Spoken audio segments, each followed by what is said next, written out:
ராஜீவ் கொலை நடந்த 6வது நாள்ல இருந்து நடந்த சம்பவங்களை எபிசோட் 2 டீட்டெயிலாக பேசியிருக்கு.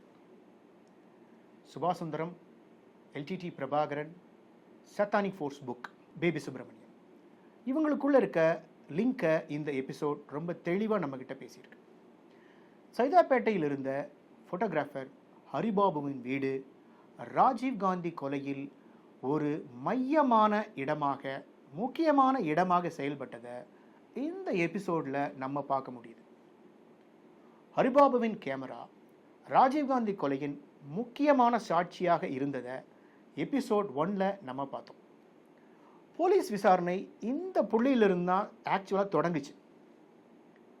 கோடியக்கரை சண்முகத்தை சந்திக்க செல்லும் சங்கரன் கோணேஸ்வரன் போலீஸிடம் சிக்கிக்கிறார். இந்த சம்பவம் தான் விசாரணையின் அடுத்த முக்கிய புள்ளியாக மாறியதை இந்த எபிசோட் 2 நம்மிடம் பேசுகிறது. போலீஸ் விசாரணையில் பல உண்மைகளை சங்கரன் சொல்றார். நளினி யாருன்னு சங்கரன் தான் சொல்றார். தாஸ் யாரு, அந்த தாஸின் உண்மையான பெயர் என்னன்னு சங்கரன் தான் சொல்றார்.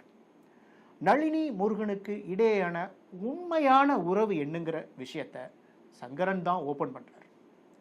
ராஜீவ்காந்தியை கொலை பண்ண வந்த டீம்ல எவ்வளவு நபர்கள் இருந்தாங்கிறதையும் சங்கரன் தான் சொல்றார். அந்த டீம்ல இருந்த சூசைட் பாம்பர் யாரு, அவர் ஒரு ஆணா இல்லை பெண்ணா அப்படிங்கிற உண்மையையும் சங்கரன் தான் ஓபன் பண்றார். இலங்கையில் இருந்து ராஜீவை கொல்ல வந்த அந்த டீம் தமிழ்நாட்டில் எந்த கடற்கரையில் வந்து இறங்குனாங்கிற சீக்ரெட்டை சங்கரன் சொல்லி நமக்கெல்லாம் ஷாக் கொடுக்கிறார். கோடியக்கரை சண்முகம் அப்படிங்கிற பெயரையே சங்கரன் தான் முதல் முறையா வெளி உலகத்திற்கு சொல்றார். உண்மையிலேயே யார் இந்த கோடியக்கரை சண்முகம்? ஒரு மிக முக்கியமான அரசியல் தலைவரை கொன்றதின் மூலமாக இந்த ஒட்டுமொத்த உலகத்துக்கும் மிகப்பெரிய அதிர்ச்சியை கொடுத்த அந்த மொத்த டீமும் கோடியக்கரையில் வாழ்ந்து வந்த சண்முகம் என்ற தனி நபரை நம்பி தமிழ்நாட்டில் வந்து இறங்க என்ன காரணம்? அவ்வளவு பெரிய முக்கியமான நபரா இந்த கோடியக்கரை சண்முகம்? எதனால், எப்படி கோடியக்கரை சண்முகத்திற்கு இவ்வளவு பெரிய முக்கியத்துவம் கிடைத்தது? சிந்தியுங்கள். இதையெல்லாம் விட ரொம்ப முக்கியமா, ராஜீவை கொன்ற அந்த டீமின் தலைவனின் உண்மையான பெயரையும் சங்கரன் தான் முதல் முறையா இந்த உலகத்திற்கு சொன்னவர். சங்கரன் சொல்லும் இந்த பெயர் தான் ராஜீவ் கொலை விசாரணையை அடுத்த முக்கியமான இடத்திற்கு எடுத்துட்டு போறத கவனிங்க. இந்த சங்கரன் தான் இந்த கொலை வழக்கில் தடா சட்டத்தின் கீழ் கைது செய்யப்பட்ட முதல் நபரா இருக்கார். இவ்வளவு பெரிய கொலையை பண்ணிட்டு அந்த டீம்ல இருக்கிற சங்கரன் எஸ்ஐடி கிட்ட மாட்டிக்கிட்டதுக்கு அப்புறம் கூட இந்த டீம் ரஜினி நடிச்ச தர்மத்தின் தலைவன் படத்தை பார்த்து சிரிச்சுக்கிட்டு இருக்காங்க.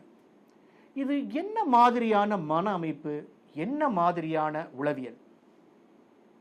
அந்த டீமின் தலைவனை ஒரு காட்சியில பேபி சுப்பிரமணியம் பாக்கியான்னு கூப்பிடுறத கவனிங்க. ஒரு சீன்ல எஸ்ஐடி கார்த்திகேயன் இந்த டீமின் தலைவனுக்கு இருக்கிற 10 விதமான புனைப்பெயர்களை அடுக்கிக்கிட்டே வர்றார். ஒரு விசித்திரமான சீன் அது. ராஜீவ் காந்தியின் கழுத்துல அந்த சூசைட் பாம்பர் ஒரு சந்தன மாலையை போடுறாங்க. மெட்ராஸ்ல யார் எந்த தேதியில அந்த மாலையை வாங்கினது, இந்த டீட்டெயில்ஸ் எல்லாம் இருக்கிற ஒரு பில்ல சைதாப்பேட்டையில் இருக்கிற ஒரு வீட்டில் போலீஸ் டீம் பிடிக்கிறாங்க. அந்த வீடு யாருடையது? மெட்ராஸ் அடையாறுல இருந்த அனபாக்ஸ் பிரைவேட் லிமிடெட் கம்பெனிக்கும் நளினிக்கும் என்ன தொடர்பு?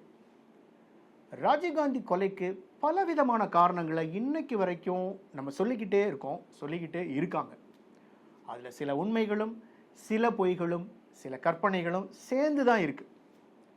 ஆனால் ஒரு சினிமா நடிகையாக வளர்ந்து தமிழ்நாட்டின் முதலமைச்சராக மாறின ஜெயலலிதாவை சிவராசன் எதுக்காக கொல்ல நினைச்சார்? இந்த வெப் சீரிஸ் பார்க்குற ஆடியன்ஸான உங்ககிட்ட இந்த மர்மமான கேள்விக்கு பதில் இருக்கா? மொத்தத்தில் இந்த எபிசோட் 2 ராஜீவ்காந்தி கொலையில் ஈடுபட்ட நபர்களின் உண்மையான பெயர்களையும் அவர்கள் மெட்ராஸில் தங்கியிருந்த இருப்பிடங்களையும் தெளிவாக நம்மகிட்ட பேசுது. நாகேஷ் கொக்கனூர் டைரக்ட் பண்ணியிருக்க இந்த வெப் சீரிஸோட எபிசோட் 3 பற்றி அடுத்த வீடியோவில் நம்ம பேசலாம். காத்திருங்கள். நன்றி, வணக்கம்.